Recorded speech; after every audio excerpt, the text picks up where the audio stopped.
Okay, so you want to buy an island, huh? Somewhere out there, right now, there's a 2-acre speck of land in the Bahamas listed for less than the price of a decent apartment in Miami. That's not a typo, and it's not an outlier either. There are dozens of islands around the world sitting on the market for less than a nice car. You can genuinely buy your own private island for the price of a condo, and thousands of people search for exactly that phrase every single month. So why doesn't everyone own one? Why isn't every beach in the world dotted with weekend getaways owned by regular people who just decided to buy their own little country? Here's the surface-level story you've probably already told yourself.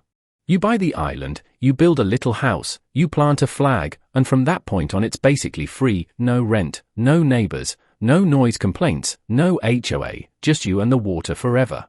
That's the dream everyone's selling, and it's a good dream. But here's the problem, the purchase price is often the smallest number in the entire equation, and almost nobody who buys an island expecting it to be basically free ends up keeping it for more than a few years. Because owning an island isn't really a real estate purchase. It's a logistics and power generation business that happens to come with a beach attached. Everything you'd normally get delivered, plumbed, wired, or fixed by calling a number in your phone, you now have to import, ship, generate, or build yourself, at a markup that would make a hardware store blush. That's the thesis this whole video is going to keep circling back to. You're not buying land, you're buying a permanent supply chain problem, and the land is just where that problem happens to sit. Everything else about island ownership, the costs, the risks, the whole appeal, flows out of that one idea. So let's set the scene properly. Picture a small private island somewhere in the 5 to 15 acre range, big enough for a house, a dock, and maybe a guest cottage, small enough that you could walk the entire shoreline before lunch. No power grid reaches it. No water main runs under it. No garbage truck is ever coming, and no city inspector is dropping by to check on a permit either, which sounds freeing right up until you realize that also means no fire department, no ambulance dock, and no easy way to call for help if something goes wrong at 3 in the morning. Whatever you want to exist on that island, electricity, drinking water, a working bathroom, cell signal, has to be built, shipped, or generated there, and the clock on that starts the moment you close on the sale. Startup costs are where the fantasy usually starts to crack. The island itself might run anywhere from a couple $100,000 for something small and undeveloped, up into the tens of millions for something with an existing house, deep water dock access, and a short boat ride to an airport. But that price tag is really just the entry fee to the actual project. A dock alone, one built to survive a real storm surge rather than just look nice in photos, can run well into 6 figures depending on the depth of the water and how exposed the site is. A septic or waste system that meets code on a patch of coral or rock with almost no usable soil is its own specialty trade, and there are only so many contractors in the world who'll take that job, which means they can charge accordingly. Add a generator size to run an entire household around the clock, a fuel storage tank rated for marine conditions, and a desalination unit if there's no reliable source of fresh water on the island itself, and you're often looking at development costs that match or exceed the price of the land before a single piece of furniture ever arrives. And here's the part almost nobody factors in when they're staring at that dreamy listing photo of turquoise water, shipping. Every board, every bag of cement, every appliance, every roll of wire has to physically get from the mainland to that dot on the map, usually by barge, and barges don't run on a schedule that cares about your renovation timeline. Depending on distance and weather windows, a single barge trip can cost several $1,000s on its own, and a modest island house might need dozens of those trips before it's even livable. Contractors, understandably, charge a premium to work somewhere they can't just drive home from at the end of the day, and now you're covering their boat transport, their lodging, and every single day they lose to weather that would be a non-issue on the mainland. Let's actually build this out with a thought experiment, because operating costs are high doesn't really land until you put 2 houses side by side. Take 2 identical 3-bedroom homes, same square footage, same finishes, same everything. One sits in an ordinary suburban neighborhood. The other sits on a private island a 20-minute boat ride from the nearest town. The suburban house pays a power bill, a water bill, and maybe a landscaper once a week. Call that a few $100s a month combined, and most of the year it barely crosses your mind. The island house has no bill to pay at all, not because it's free, but because there's no company out there to bill it. Instead, it has a diesel generator that needs fuel shipped in by boat on a regular basis, an engine that needs oil changes done by a technician who has to travel just to reach it, and a desalination system that needs replacement filters, routine maintenance, and its own dedicated slice of the island's limited power supply.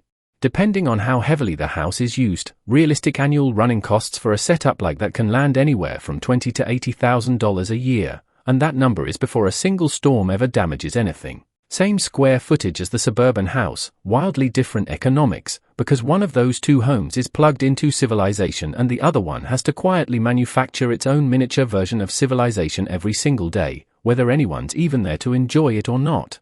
That gap right there is the real reason island ownership tends to bleed people dry so quietly. It's rarely one catastrophic bill that sinks someone. It's dozens of small, unavoidable costs that simply didn't exist on the mainland, showing up month after month whether the owner is on the island that week or 3,000 miles away. And it's not just the generator and the water system. Think about something as basic as internet access. On the mainland, that's a monthly bill you barely notice. On an island with no cable running under the seabed, it often means a dedicated satellite uplink, which comes with its own upfront hardware cost and its own monthly service fee, usually priced well above what anyone pays in a city. Cooking gas has to be shipped in tanks rather than piped in. Even something as small as a leaking pipe, which would be a same-day fix anywhere else, can mean waiting a week for a boat slot and a tradesperson scheduled to line up. None of these individually sound dramatic. Stacked together across 12 months, they quietly rewrite the entire cost structure of what looked, in the listing photo, like a simple house on a beach. There's also the boat itself, which people tend to forget is basically a second vehicle you're now required to own and maintain, except this one lives in saltwater, which is brutally hard on engines, hulls, and hardware. A reliable boat capable of handling supply runs and the occasional rough crossing isn't cheap to buy, and salt air shortens the life of nearly everything mechanical, so maintenance costs on that boat alone can rival what most people spend maintaining an actual car. Miss a scheduled service because the weather didn't cooperate, and you're not just risking a breakdown, you're risking being cut off from the mainland entirely until it's fixed. Now let's talk margins, because this is where a lot of buyers try to get clever. If you're buying purely for personal use, there's no margin at all to speak of, it's pure ongoing cost, forever, and that's a perfectly reasonable choice as long as you've budgeted honestly going in. But a meaningful number of island buyers quietly plan from day one to offset those costs by renting the place out when they're not using it, and that's where the real revenue side of this business finally shows up. A well-developed private island with a comfortable house can rent for anywhere from a few $1,000s a night on the modest end, up past $20,000 a night for something larger, more remote, and staffed with a private chef and full-time crew.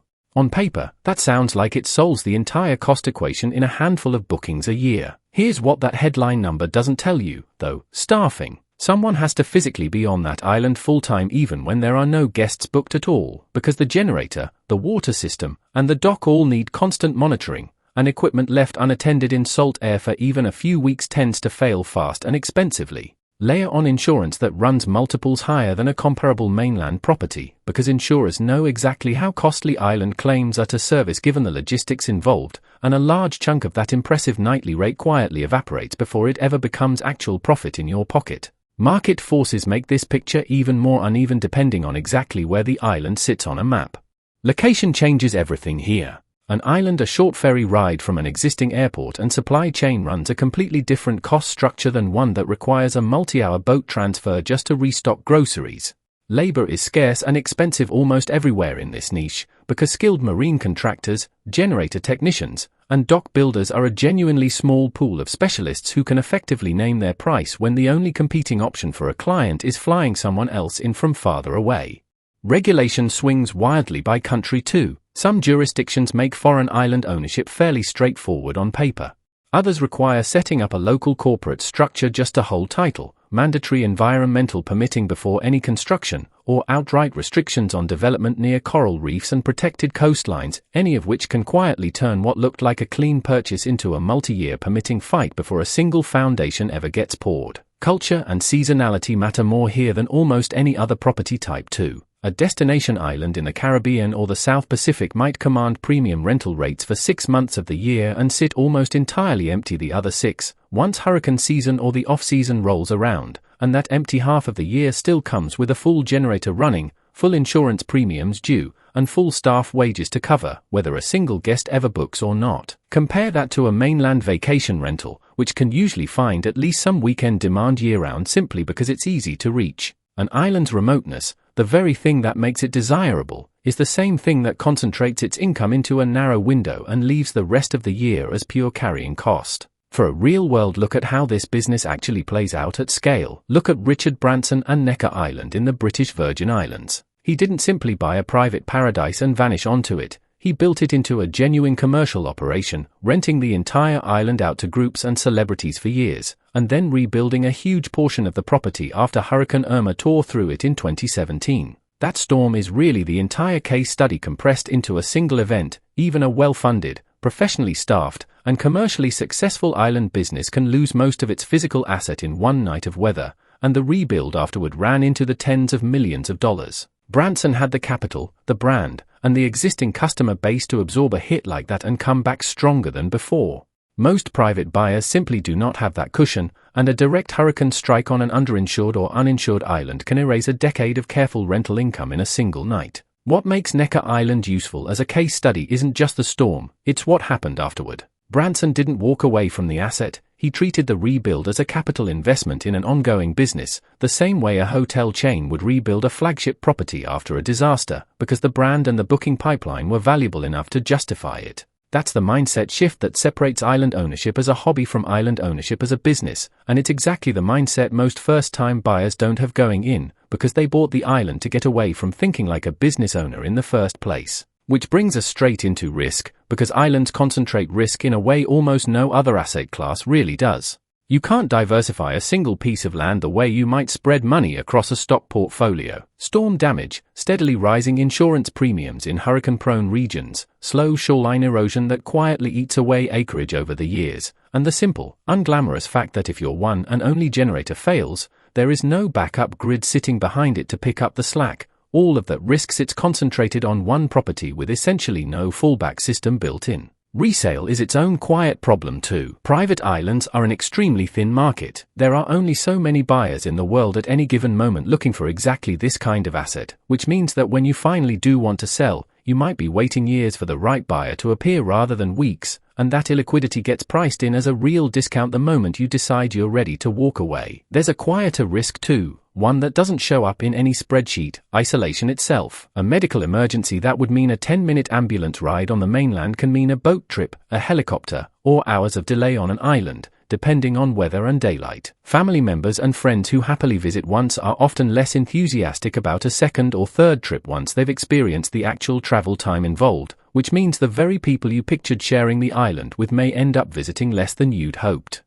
None of that shows up on a balance sheet, but it shapes how much the asset actually gets used, which in turn shapes whether all those carrying costs ever feel worth it. So let's land on the verdict, because it really does split into two very different stories depending on how carefully this whole thing is planned from the start. In the optimistic scenario, you buy a modestly sized island for somewhere around $400,000, spend another $300,000 to $400,000 developing it carefully with a proper dock, generator, and water system, and you go in already treating it like the small hospitality business it actually is rather than a private retreat with a rental sideline. It books 40 or 50 nights a year at an average of roughly $5,000 a night. You've priced insurance and staffing into the plan from day one instead of discovering them later, and after fuel, maintenance, and wages, you're netting a modest but genuinely real return, while also getting personal use of a private island whenever it isn't booked out, a rare lifestyle asset that largely pays for itself over time and, if managed well, can even appreciate as untouched private islands.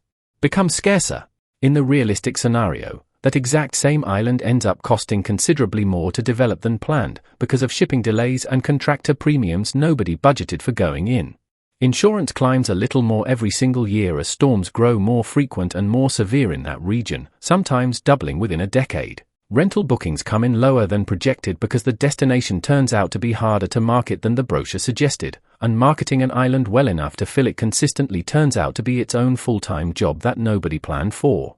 Staff turnover becomes a recurring headache, because finding someone willing to live full-time on a remote island for a modest wage isn't easy, and replacing them each time means downtime with nobody minding the generator. 5 years in, you're spending more annually on upkeep than you would on a comparable mainland vacation home, and the island that was supposed to be an escape has quietly become another business you have to manage from a distance, leaving you wondering whether the dream was worth the maintenance bills piling up in your inbox. Both of those owners bought the exact same island, on the exact same day, for the exact same price. The difference between them wasn't luck so much as it was how honestly they budgeted for all the invisible costs before they ever signed a single document. So, you still want to buy that island, huh?